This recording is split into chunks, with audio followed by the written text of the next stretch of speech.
The very word secrecy is repugnant in a free and open society, and we are, as a people, inherently and historically opposed to secret societies, to secret oaths, and to secret proceedings.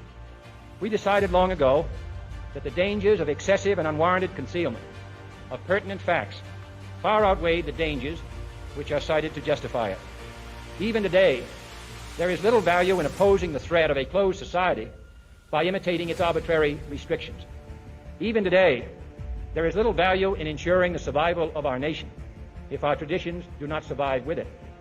And there is very grave danger that an announced need for increased security will be seized upon by those anxious to expand its meaning to the very limits of official censorship and concealment.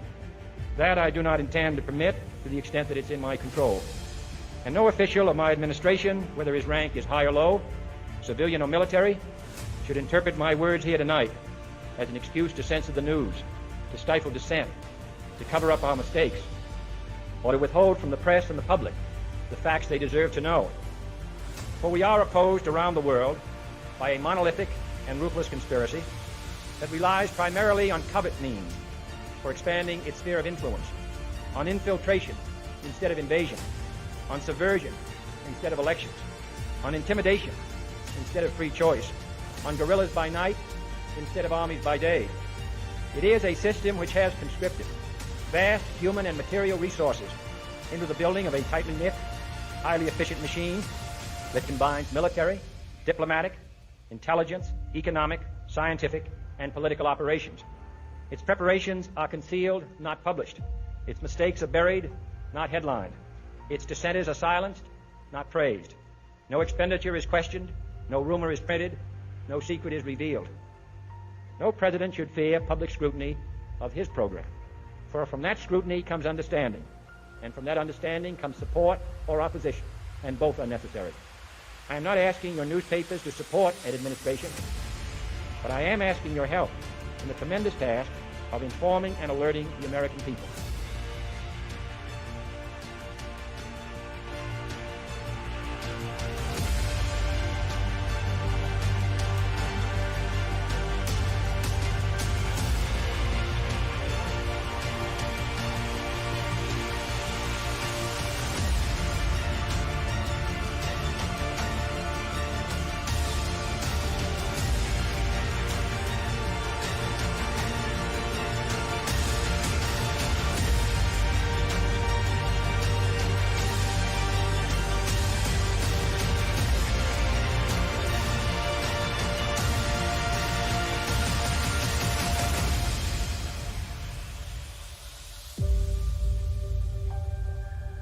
All right.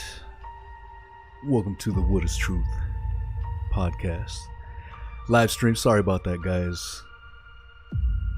Another technical glitch. We'll get it sorted one of these days. Welcome, Marion G, Roscoe Coltrane, the Pirate, F the Tories, Miss T, Miss Hev, Miss Jenna, Cookie, Old School Pete, thank you for that heads up, my man. Appreciate it. And the fabulous Miss Lemons and Miss Empress and Secret Squirrel definitely in the house. Welcome, guys. I'm gonna do a little bit of a coverage, JFK style. After, and then we're gonna go to Odysee to cover alternative thoughts on it. We're gonna do the official story here, keeping it within this platform's guidelines, but afterwards we will go to Odysee, discuss some alternative thoughts on the matter, and afterwards we will do some Daddygate stuff because people are still hungering for that. So we will go full blast on Daddygate. So if you are interested, best way to get the link is through the Facebook group. Look at the link in the video, the description, and you will get the links so you don't miss a thing and be on top of it all. So, what's up, criminologists? Welcome to the stream, y'all. There is Odysee link presented to you by the lovely Missy T there. Thank you for that. Odysee link is there, and it is a different video platform, and there is zero censorship. As a matter of fact, we had some dark forces trying to take me down from Odysee, and management and Odysee stuck behind me and backed me up 100%. So that is the place where we can discuss things a little bit more freely. So be sure to sub. If you're sub to this channel, please sub to that one as well. So next week is Thanksgiving. Nearly 58 years ago, or yeah, nearly 60 years later, there was an assassination of President John F. Kennedy. And polling then and polling now shows that most Americans do not buy the official story. And when you look into it, there are so many rabbit holes to go down. Many JFK researchers have different thoughts. Some have very heated and lively arguments over those thoughts. At the end of the day, the vast majority of people do not buy into the official story. Now, let's, on this segment, like I said, we're going to go through the official story, as hilarious as it may sound. We'll go over a couple of recent events that have happened in news regarding the JFK documents and files. And then we will go to Odysee, where we can dissect these things with a little bit more surgical precision, if you will. If you are familiar with the JFK, if that's something that you're fascinated by and you want to share your thoughts, Skype link is in the description. I won't have any callers on the YouTube segment, but if anyone is interested, we will get those callers on the Odysee version of it. And again, this is all due to censorship and whatnot, so to try to keep things rated G, we gotta stick within the parameters, unfortunately. But that's what it is. So when it comes to the official narrative, let's see, let me pull it up right here.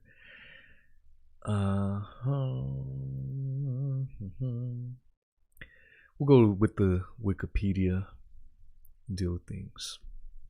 All right. John F. Kennedy was the 35th president of the United States. Well, ASMR right now. Oh, yeah. Thank you guys for tuning in. I know people clamor for Daddygate stuff, and like I said, we're going to go over it on Odysee.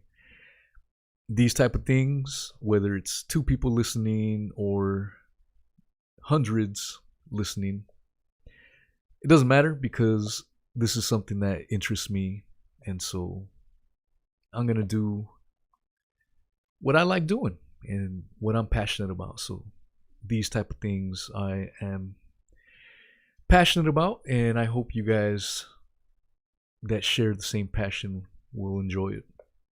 So back to the situation at hand. Let's see. He was assassinated on Friday, November 22nd of 1963 at 12:30 p.m. Dallas, Texas time, while riding in a presidential motorcade through Dealey Plaza. Kennedy was riding with his wife, Jacqueline, Texas Governor John Connally, and Connally's wife, Nellie, when he was fatally shot from a nearby building by Lee Harvey Oswald, allegedly, a former U.S. Marine. The way this is being written, it's like, this is fact 100%. And like I said earlier, It is a greatly disputed by the majority of people, fact. Governor Connolly was seriously wounded in the attack. The motorcade rushed to Parkland Memorial Hospital, where Kennedy was pronounced dead about 30 minutes after the shooting. Connolly recovered. The Dallas Police Department arrested Oswald 70 minutes after the initial shooting.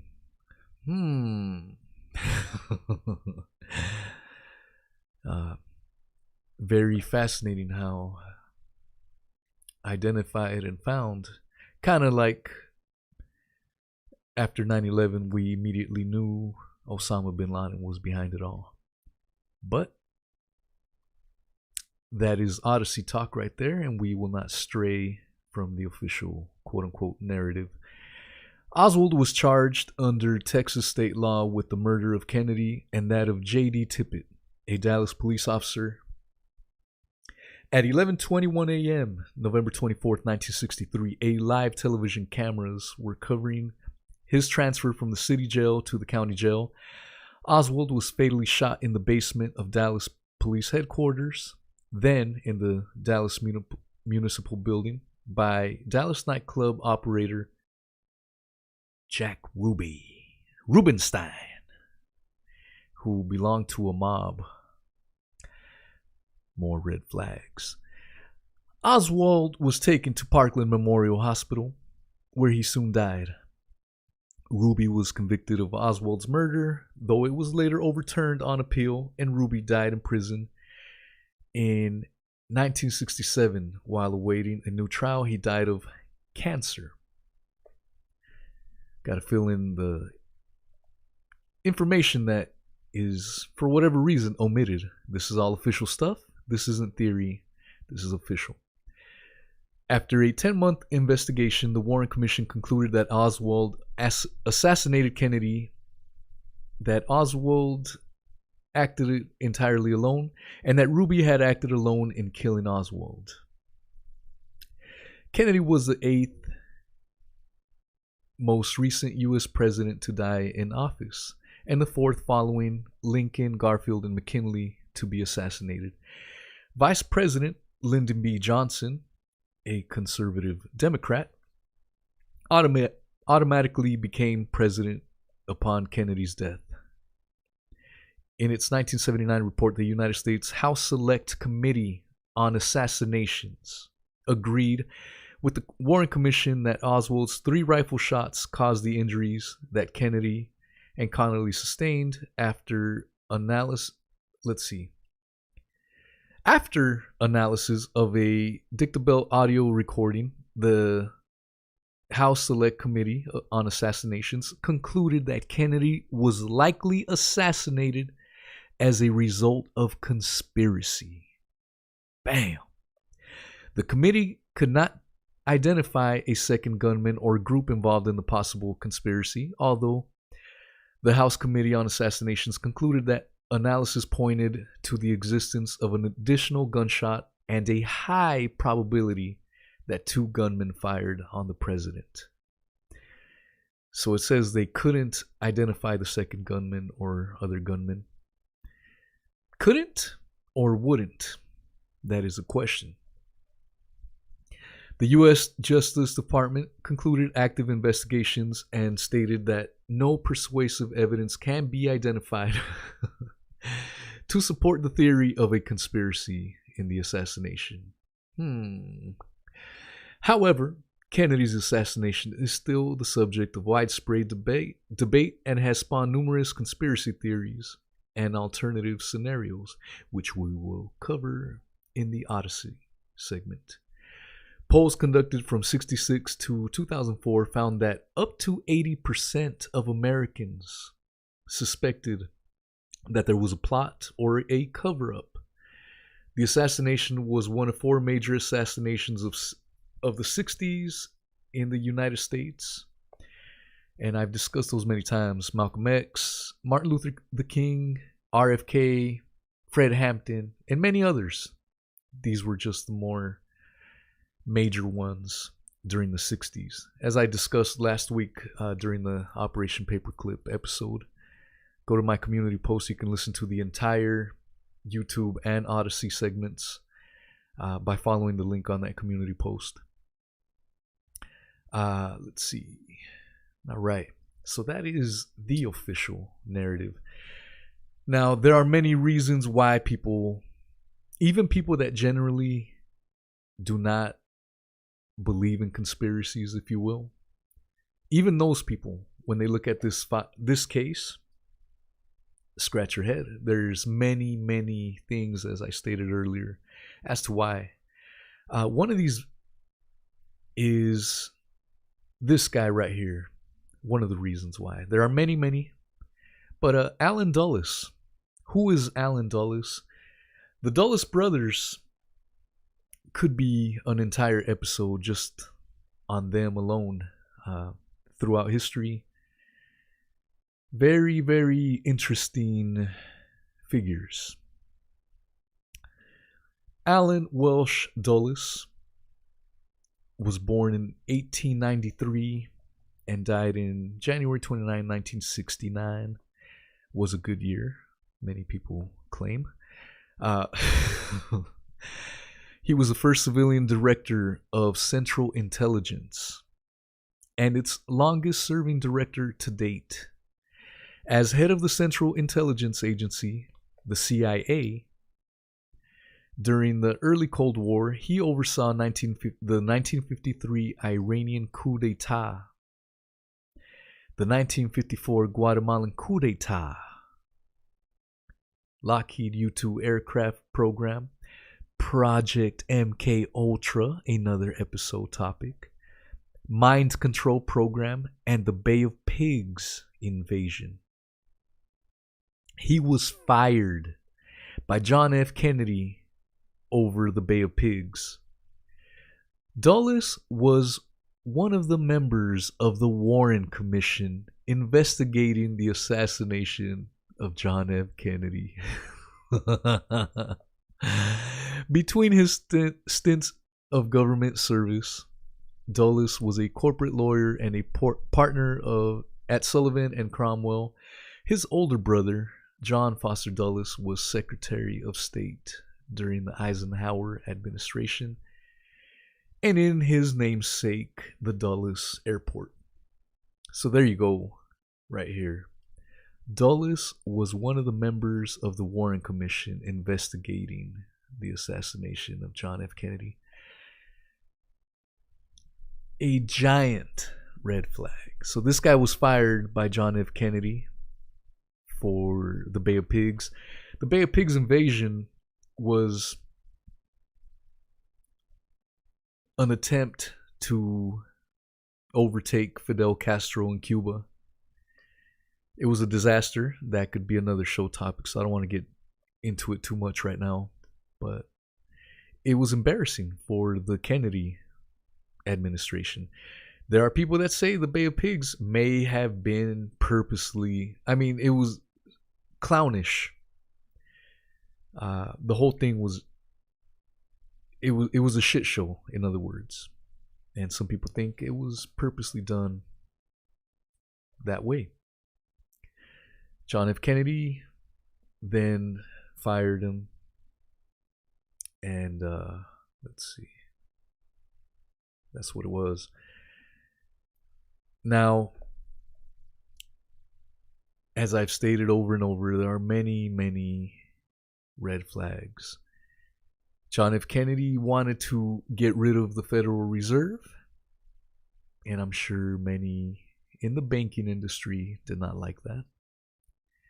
He wanted to get rid of the CIA, and I'm sure people like the Dallas brothers weren't fond of that either.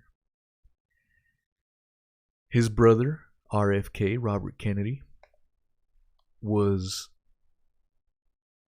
really putting to task the mobs.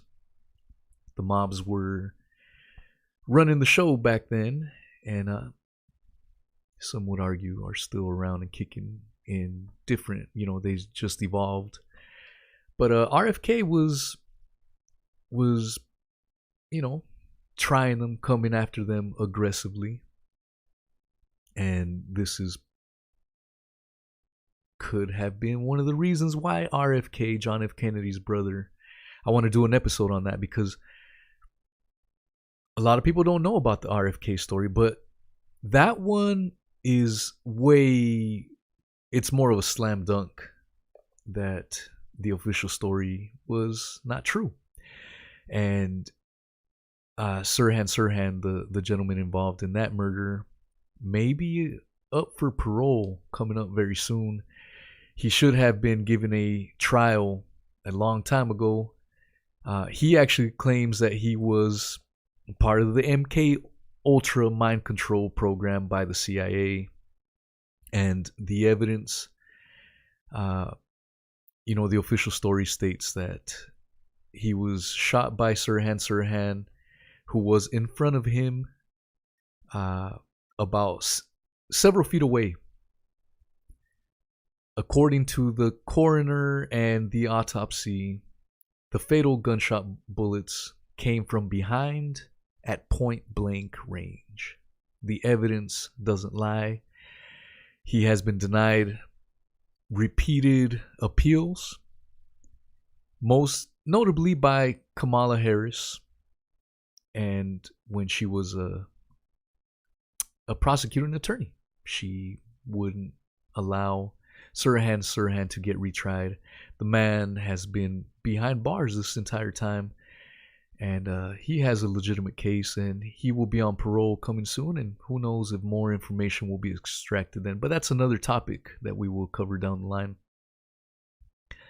But all these things are tied up together, so I didn't want to get off topic there, but I did. They're all tied up and connected. Let's see. The other red flag as to why people don't have confidence in the official story is the single bullet theory, aka the magic bullet theory. Now, if you believe the official story and you don't believe the magic bullet theory, you, my friend, are the crazy person. If you haven't heard the magic bullet theory, it is absolutely bananas and laughable. But there are people, especially the people that believe the official story, that believe it. So, what is the official magic bullet theory, aka the single bullet theory? The single bullet theory, often derided and discredited, rightfully so, by referring to it as the magic bullet theory, was introduced by the Warren Commission in its investigation of the assassination of U.S. President John F. Kennedy to explain what happened to the bullet that struck Kennedy in the back and exited through his throat. Given the lack of damage to the presidential limousine, consistent with it having been struck by a high-velocity bullet, and the fact that the Texas Governor John Connally was wounded and was seated on a jumper seat 1.5 feet in front of a slightly to the left of the president, the commission concluded they were likely struck by the same bullet.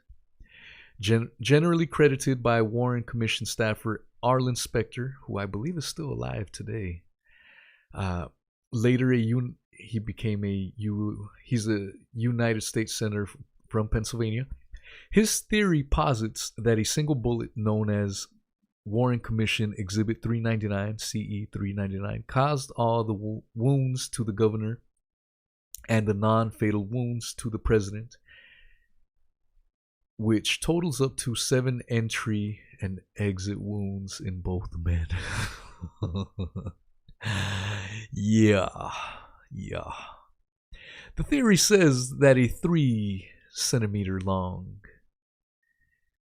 1.2 Roscoe Coltrane status copper jacketed lead core bullet from a 6.5 by 52 millimeter Carcano rifle, I don't know goddamn how to say that, fired from the 6th floor of the Texas School Book Depository, passed through the President Kennedy's neck into Governor Connolly's chest, went through his wrist, and embedded itself in Connolly's thigh. If so, this bullet traversed 15 layers of clothing, 7 layers of skin, and approximately 15 inches of muscle tissue. It also struck, a, God damn it, I lost myself. A necktie knot, removed 4 inches of rib, and shattered a radius bone. The bullet was found on a gurney in the corridor. This is hilarious to me. The bullet was found on a gurney in the corridor of Parkland Memorial Hospital. So when they put Connolly, allegedly, oh, what? Oh, wow, the bullet is here. This is what I mean. It's so preposterous. They have a picture of the bullet here. Let's click on this son of a biscuit right here.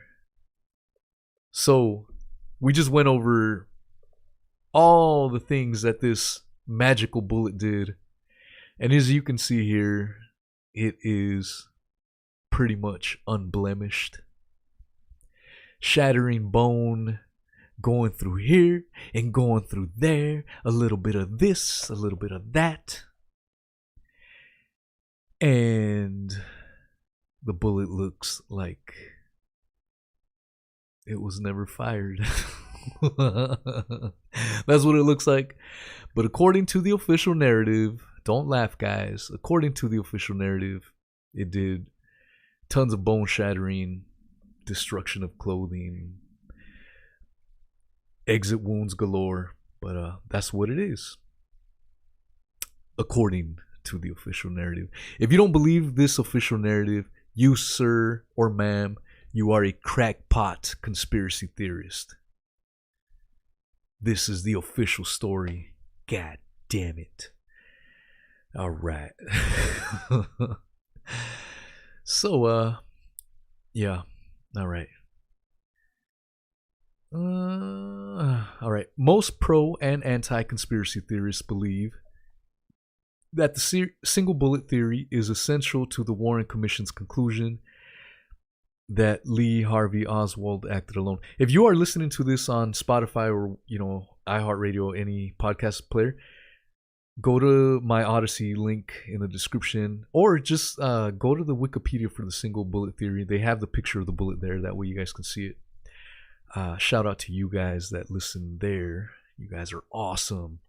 Thank you for following the What is Truth podcast. God damn it. Trying to grow the podcast on those platforms because it is just like Odysee. They don't do censorship as they do over here. But yeah. Anyways, all right. I think that's it right there. Now, again, we'll go into more of these anomalies, if you will, over on Odysee. I wanted to touch on Operation Mockingbird. Operation Mockingbird. If you try to do a Wikipedia on it, they'll tell you that it's an alleged program. Well, before we get there, my bad. Okay. So there's thousands and thousands of files that are still not being released, and president after administration always delays it. Donald Trump could have released them back in 2017, and everyone that had alternative things and were Trump supporters, oh hell yeah, we're gonna get the truth, hell yeah, you know what I'm saying? Trump is our man, homeboy. 2017 comes around, crickets. He released 2,000 files about, and there was still thousands. After 60 freaking years, What are they hiding? All right, this is a recent article by Political. What Biden is keeping secret in the JFK files. The censored files may offer insights into the Cold War covert ops, but don't expect a smoking gun about the assassination. I agree with that. Most of that smoking gun stuff was probably destroyed long ago. We know that the CIA shredded a bunch of documents, as well as other agency pertaining to the assassination. So all the juicy stuff is long gone, no question. But here we go. President Joe Biden has once again delayed the public release of thousands of government secrets that might shed light on the 1963 assassination of President John F. Kennedy. Temporary continued postponement is necessary to protect against identifiable harm to the military defense, intelligence operations, law enforcement, or the conduct of foreign relations that is of such gravity that it outweighs the public interest in immediate disclosure, Biden wrote in a presidential memorandum late Friday, 60 years later. He also said that the National Archives and Records Administration, the custodian of the records, needs more time to conduct a declassification review due to delays caused by the current pandemic. Yeah.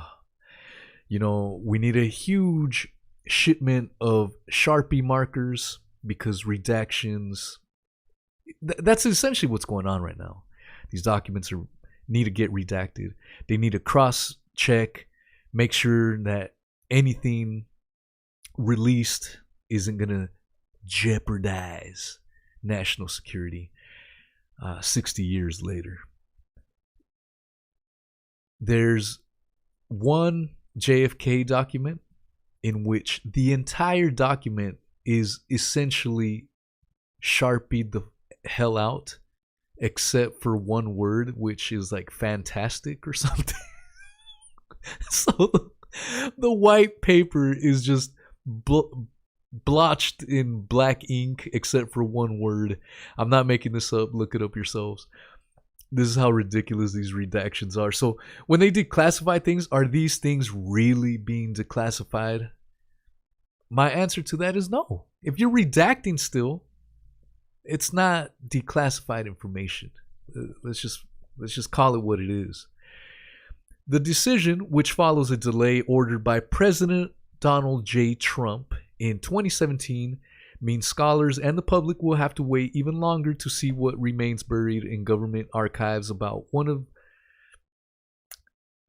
the greatest political mysteries of the 20th century.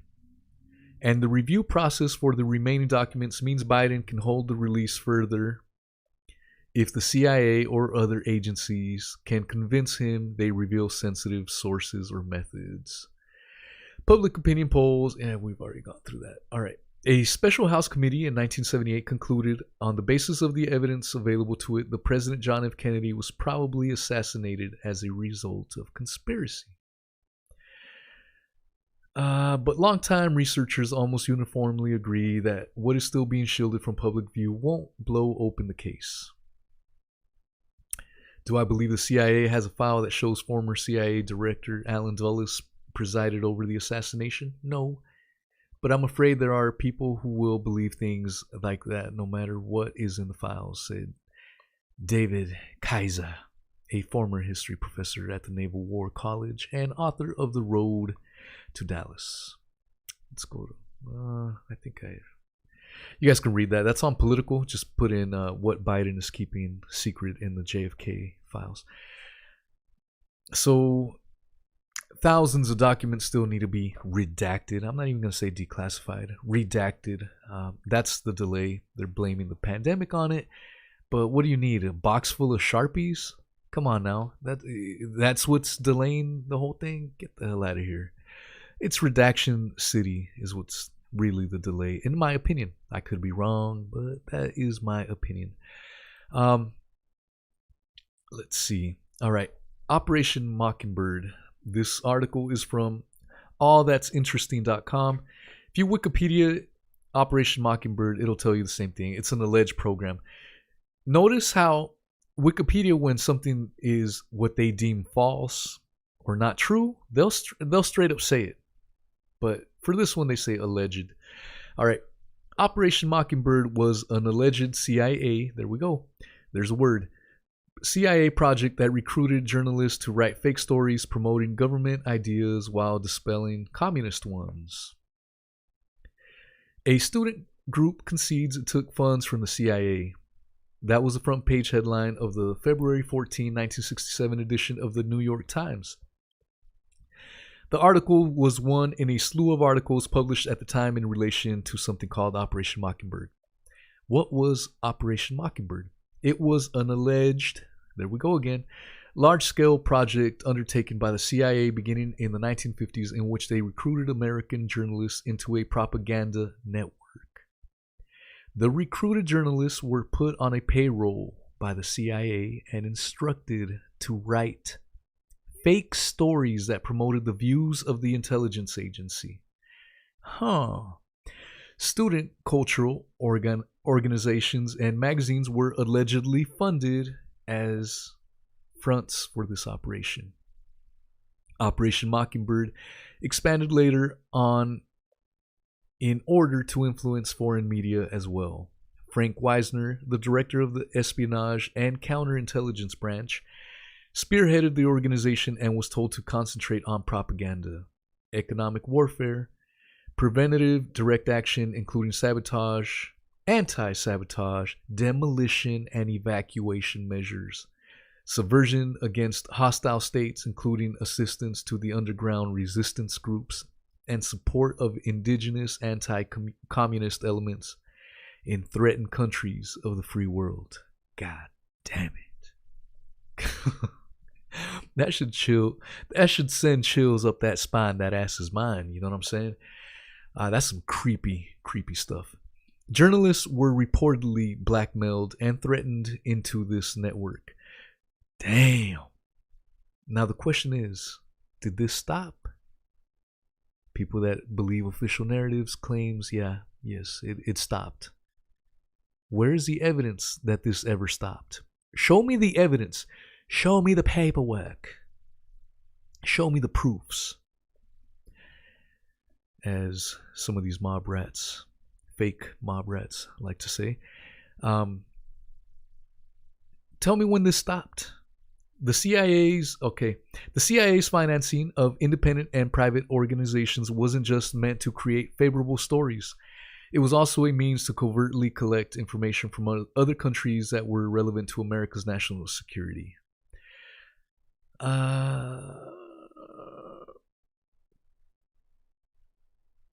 damn it. Okay.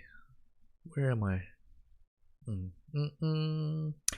Like the New York Times article, Ramparts magazine exposed a covert operation in 1967 when it reported that the National Student Association received funding from the CIA. A 1977 article in Rolling Stone, written by Carl Bernstein, was titled "The CIA and the Media." Bernstein said in the article that the CIA has secretly bankrolled numerous foreign press services, periodicals, and newspapers, both English and foreign language, which provided excellent cover for the CIA operatives. Digest everything we're reading right here. Let it digest. Let it simmer. These reports led to a series of congressional investigations done in the 1970s under a committee that was set up by the U.S. Senate and named the Church Committee.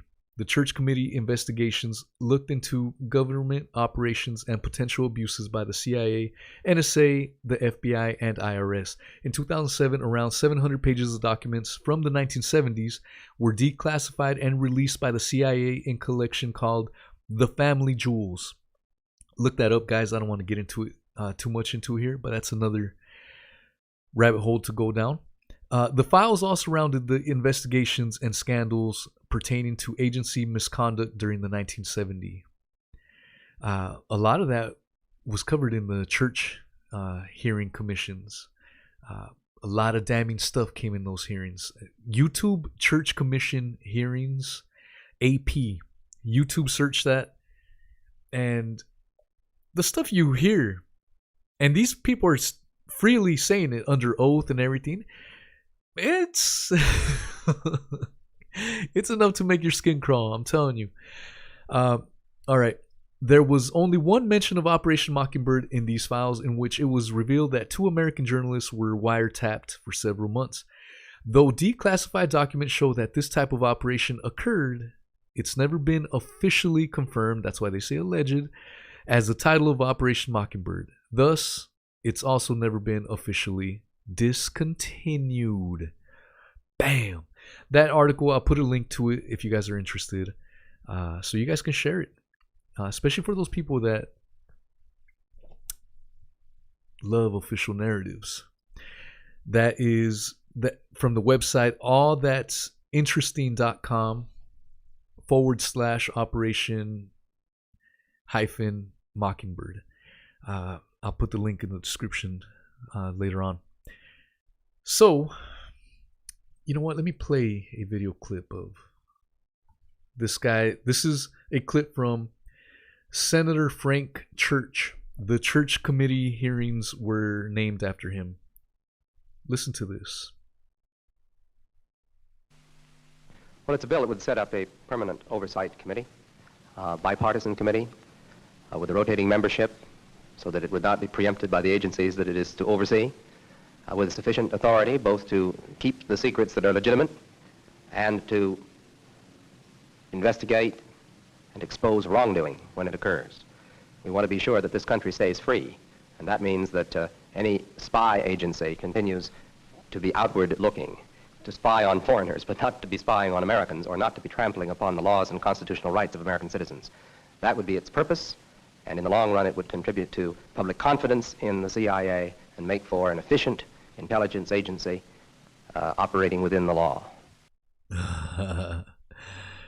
1976. Now, this is going to be the YouTube version. We're going to go over to Odysee here in a minute. But I want to leave you with this clip here on YouTube. Now that we went over a little bit of Operation Mockingbird, we saw how dirty things were. And listen to this clip. I'm not going to discuss this clip here on YouTube, but this clip is from Dan Rather. Dan Rather, at this point in time, was a real young man. He's the late Dan Rather now. He passed away recently. He had, throughout his career, he was held as a highly respected, quote-unquote, journalist. This is one of those clips that many people don't know about. But Dan Rather was shown the Zapruder film in the JFK assassination. The Zapruder film was kept hidden from the public after the JFK assassination. And Dan Rather was one of the few, was selected to see the Zapruder film. Listen to it. If you've seen the Zapruder film, you will probably have a chuckle or two. So again, up until this point, the Zapruder film was kept from the public. The Zapruder film was then, shit. Okay, let me play it for you and then we'll look it up. The films we saw were taken by an amateur photographer who had a particularly good vantage point just past the building from which the fatal shot was fired. The films show President Kennedy's open black limousine making a left turn off Houston Street onto Elm Street on the fringe of downtown Dallas. A left turn made just below the window in which the assassin was waiting. About 35 yards past the very base of the building, just below the window, President Kennedy could be seen to put his right hand up to the side of his head to either brush back his hair or perhaps rub his eyebrow. President Kennedy was sitting on the same side of the car as the building from which the shot came. Mrs. Kennedy was by his side in the jump seat in front of him, Mrs. Connolly and Governor Connolly. Governor Connolly on the same side of the car as the president, and in the front seat, 2 Secret Service men.